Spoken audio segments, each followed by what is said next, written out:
में 40-40 साल 45 साल हो गए नौकरी करते हुए। आज लग साथियों ऐसी तानाशाही और गुंडागर्दी वाली सरकार आपने देखी नहीं होगी।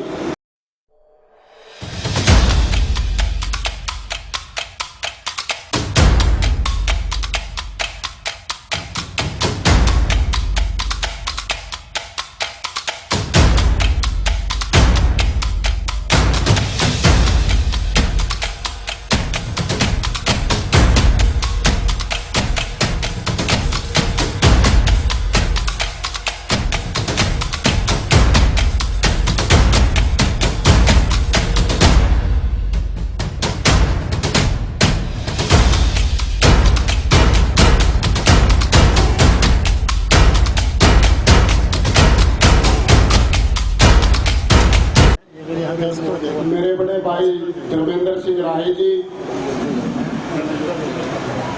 सीडीयू के कंधे से कंधा मिला करके चलने वाले चंडीगढ़ इंटक के वरिष्ठ उप प्रधान, वे जो सीटीयू में हमारी इंटक की बॉडी है उनके भी प्रधान साथी चरणजीत सिंह ढींसा जी, वे उनके साथ आए पूरी टीम, साथी निर्मल सिंह है। सभी साथियों को अच्छे से जानता हूं, लेकिन आप लोगों को काफी समय से यहाँ बैठे हैं गर्मी के अंदर और पत्रकार साथी भी वेट कर रहे हैं। मेरे साथ आए राज्य कमेटी से महासचिव दिनेश हुड्डा जी, अम्बाला डिपो के प्रधान वे राज्य उप महासचिव साथी रमन सैनी जी, साथी तलविंदर जी, चंडीगढ़ इंटक के उपाध्यक्ष सरवर सिंह सैनी जी,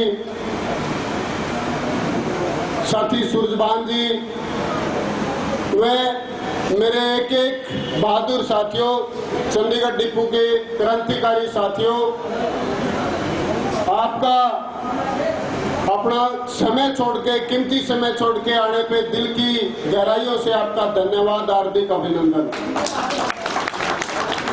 साथियों, विस्तार में मैं अपनी बात रखूंगा तो 10 मिनट का योगदान थोड़ा सा दीजिएगा। आज हमारी लड़ाई यहाँ पे जो इकट्ठा हुए हैं वो एक प्रधान पद की नहीं है। आज हमारा मुख्य उद्देश्य यहाँ की कार्यकारिणी का पुनर्गठन करना है। कुछ साथी हमारे बदल के चले गए थे, कुछ साथी रिटायर हो गए थे। जो 5-7 जो पद हैं उनका हमने पुनर्गठन करना था, और वो साथियों इसलिए जरूरी है क्योंकि जो आज सरकार है वो बिल्कुल तानाशाही और हिटलरशाही सरकार है। जो मेरे पुराने साथी बैठे हैं, जिसको सर्विस में 40-40 साल 45 साल हो गए नौकरी करते हुए, आज लग साथियों ऐसी तानाशाही और गुंडागर्दी वाली सरकार आपने देखी नहीं होगी। और तो और आने वाले समय में हालात ऐसे हो गए कि खाने के भी लाले हो जाएंगे साथियों। नमस्कार, आप देख रहे हैं एकदम टुडे न्यूज़ और मैं इस वक्त हूँ चंडीगढ़ डिपो में वर्कशॉप में। मेरे साथ है नसीब जाखड़ जी। मैं उनसे बात करूँगी। सर, आपने प्रेस कॉन्फ्रेंस रखा है, किस लिए प्रेस कॉन्फ्रेंस रखा गया है सर? देखिए, आज हमारा यहाँ इकट्ठा होने का मतलब यहाँ आने का मतलब ये था कि जो हमारी इंटक यूनियन की कार्यकारिणी का यहाँ गठन करना था हरियाणा रोडवेज चंडीगढ़ डिपो में।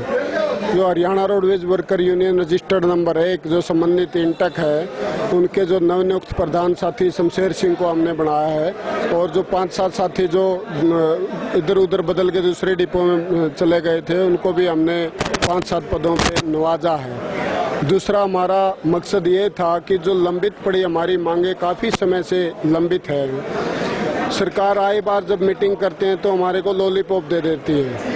चाहे वो बसें की बात है, चाहे वो प्रमोशन की बात है, चाहे वो बेड़ा बढ़ाने की बात है, चाहे वो बोनस की बात है, बहुत सारी समस्याएं हमारी पेंडिंग कई सालों से चलती आ रही हैं। आज हमारे हरियाणा के अंदर जनसंख्या के हिसाब से 10,000 से ज़्यादा बसों की ज़रूरत है। लेकिन हमारा एक दुर्भाग्य है कि हमारे पास सिर्फ 2500 बसें ही ऑन रूट पे चल रही है। 809 बसें परिवहन मंत्री जी कह रहे हैं कि टेंडर हो गया है, लेकिन हम तो तब मानेंगे जब बेड़े में 900 बसें आ जाएंगी, 800 बसें आ जाएंगी। जो वायदे किए गए थे वो पहले वाले परिवहन मंत्रियों ने भी किए थे, कभी 600 बसें आएंगी, कभी 700 बसें आएंगी, लेकिन नहीं आई। हमारी दिन प्रतिदिन रोडवेज कंडम होती जा रही है, विभाग सिकुड़ता जा रहा है, प्रमोशनें नहीं हो रही है। जब वर्कशॉप की बात करें तो मिस्त्रियों की भर्ती काफ़ी लंबे समय से नहीं हुई है। अप्रेंटिस के साथ ही रोडवेज के जो क्लरिकल का भी काम चला रहे हैं और वो मिस्त्री का भी काम चला रहे हैं। आज जो आपने प्रेस कॉन्फ्रेंस रखा है इसमें कितने लोगों ने भाग लिया? देखो, यहाँ आपके सामने थे, सैकड़ों लोग थे। आज कार्यकारिणी का गठन किया है। मैं पूरी कार्यकारिणी को बधाई भी देना चाहता हूँ, लेकिन जब तक हमारी मांगे पूरी नहीं होगी तो हम आर पार की लड़ाई हरियाणा रोडवेज के साथ लड़ेंगे। जैसा पेप्सू जो पंजाब रोडवेज थी उनके भी हमने समर्थन दिया, सीटीयू वाले साथी हमारे बीच में खड़े हैं, उनकी भी सेम दिक्कत है और हरियाणा रोडवेज की भी सेम दिक्कत है। आने वाले समय में हम सारे साथी इकट्ठा होकर के लड़ाई लड़ने का काम करेंगे ताकि ये हरियाणा रोडवेज और चंडीगढ़ रोडवेज सभी, पंजाब रोडवेज सभी बच सके। जाखड़ जी ने बताया कि हरियाणा रोडवेज, पंजाब रोडवेज और चंडीगढ़ रोडवेज में बसों की काफ़ी भारी किल्लत है। इस किल्लत की वजह से कहीं ना कहीं जो है वो जॉब की वैकेंसी जो है वो सरकार नहीं निकाल पा रही है और बसों की भी बहुत कमी जो है वो देखने को मिल रही है। जहां पर एक रूट में 4-5 बसें चलती थी वहां पर 1 या 2 बसें ही रह गई हैं। तो इनकी जो लड़ाई है वो सिर्फ बसों को लेकर के भी है और इनके अपने हक की भी लड़ाई है कि इनका ये कहना है कि साफ तौर पर कि अगर बसें नहीं होंगी तो आगे भर्तियां नहीं निकलेंगी और भर्तियां नहीं निकलेंगी तो इनके जो बच्चे हैं, जो भी नवजवान हैं, नवयुवक हैं, उनको नौकरी नहीं मिलेगी। की बात करें, 14 संगठन हो गए हरियाणा रोडवेज के अंदर, 14 संगठन, और 1-2 और बनने भी लग रहा होगा। ऐसा कभी सीटीयू में भी हुआ था, 8-9 संगठन सीटीयू में भी है, लेकिन साथी बहुत समझदार है। इन्होंने क्या किया, एक प्रस्ताव पास कर लिया, सारे संगठन एक बैनर के नीचे इकट्ठा होकर के चुनाव लड़ेंगे, जो जीतेगा वही प्रधान होगा और जो इलेक्टेड बॉडी होगी उसका डायरेक्टर सुनेगा और उसका काम करेगा। आज हमारी जो हरियाणा रोडवेज की जो यूनियनों का डंका बजता था पूरे विश्व में, एशिया की नंबर 1 रोडवेज थी साथियों, लेकिन हालात क्या हो गए, एक घर के अगर कई चौधरी बन जाते हैं ना, आप सभी घर के मुखिया हो, आप अपने घर से अंदाजा लगा लीजिए, अगर एक घर के कई मुखिया होंगे तो वो घर चलेगा नहीं। बहुत लंबे समय से 2014 से हम सक्रिय लड़ाई लड़ रहे हैं हरियाणा रोडवेज के लिए, तो कहां कमजोर पड़ जाते हैं। 14 संगठन है, अगर 8 संगठन मिलकर हड़ताल देते हैं तो जो बाकी के संगठन है वो अखबार में बयान दे देते हैं कि हमारा हड़ताल से कोई लेना देना नहीं है। सीटीयू के साथी बैठे हैं, मेरे को शर्म आ रही है ये बात कहते हुए कि हमारा हड़ताल से कोई लेना देना नहीं है, जबकि जितना नुकसान इस सरकार ने रोडवेज को पहुंचाया है, पहले वाली सरकारों ने इतना नहीं पहुंचाया था। राही जी, मैं आपको बताना चाहता हूं, सन 90 में भी हमारी 4000 बसें थी और आज 2021 हो गए। जहां 14000 बसों की जरूरत थी हमारे हरियाणा रोडवेज को, आज हमारी 2500 बसें ऑन रूट है। पत्रकार साथी हमारे बीच में खड़े, 2500 बसें, वो भी कंडम। हमने सरकार को बार बार अपील करी कि ठीक है, आप कहते हो कि हमारा बजट नहीं है, आप पर वर्ष बेड़े में 1000 बसें ले आइए, हम उनसे भी काम चला लेंगे, 1000 बसें करके पूरी हो जाएगी। वाई लूटते हैं, बेटी पढ़ाओ बेटी बचाओ, कैसे हमारी बेटियां पढ़ेगी? आप हरियाणा के किसी भी गांव में जाकर के देख लीजिए, जो बड़े गांव हैं वहां पे स्कूल के टाइम पे, कॉलेज के टाइम पे 3 बसों की सवारी होती है, जबकि जाती है एक भी नहीं। दूसरा क्या किया, जो शत्रुजीत कपूर, सुनने की बात है साथियों, और खासकर वो साथी जो अप्रेंटिस पे है, जिनके रोजगार के अवसर आगे आने वाले समय में समाप्त हो जाएंगे।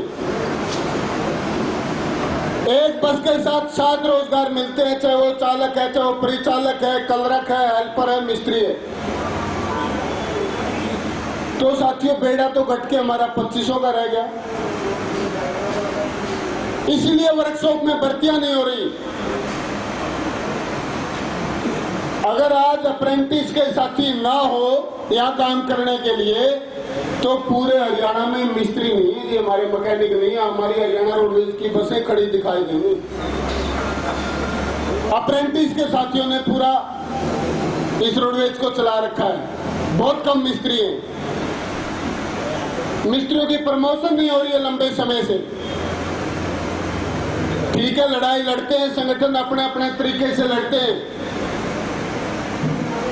छूट मूट हमारी प्रमोशन हुई है, कुछ कंडक्टर से इंस्पेक्टर बना दिए, सब इंस्पेक्टर बना दिए, लेकिन साथ ही साथ हमारे विभाग में आईपीएस भी लगा दिए, ताकि जब ये अपनी मांगों के लिए लड़ेंगे तो यहाँ पे लाठी चार्ज होगा, उनको जेल में डालेंगे। इसलिए आईपीएसओ का यहाँ पे वो कर दिया।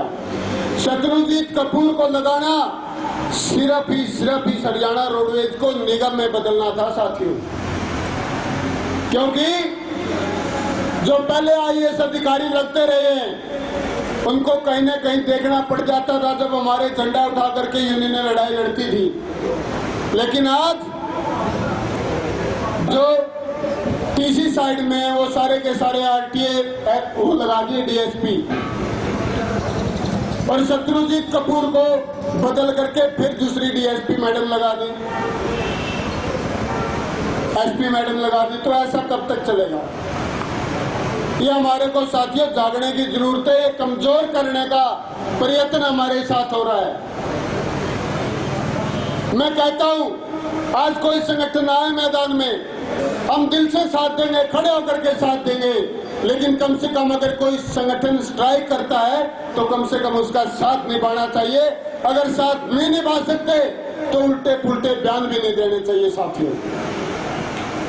क्या जवाब देंगे हम अगली पीढ़ियों को, आने वाली पीढ़ियों को, कि हम लड़ाई नहीं लड़ सके रोडवेज को बचाने के लिए? हरियाणा के अंदर 2 यूनियनें मजबूत थी, एक बिजली विभाग की और एक हरियाणा रोडवेज की। दुकानें इतनी खुल गई कि सत्यानाश कर दिया। जो मिस्त्रियों का साथी प्रधान बना है, मैं बधाई देता हूं उनको, वो जो राज्य का प्रधान बना है। जब इन्होंने यूनियन का गठन किया था तो मैंने साथी से पूछा था कि आपको क्या ऐसी नौबत आ गई थी कि आपको भी यूनियन बनाने की जरूरत पड़ी? कल इंस्पेक्टर भी यूनियन बना लेंगे, कल टायर शॉप वाले भी अपनी यूनियन बना लेंगे, बिल्कुल 5-5 आदमियों में यूनियन बंट गई है। तो साथी ने कहा कि हमारी वर्कशॉप की मांगे कोई यूनियन नहीं उठा रही थी। तो साथियों बहस करने का समय मेरे पास भी नहीं होता, बहुत कीमती समय होता है। मैंने साथी को कहा कि आपके 20 रुपए लगने आरटीआई लगा करके, पहले की बात तो मैं करता नहीं, सन 2014 से आरटीआई लगा के निकलवा के देख लो आपकी मांगे थी या नहीं थी।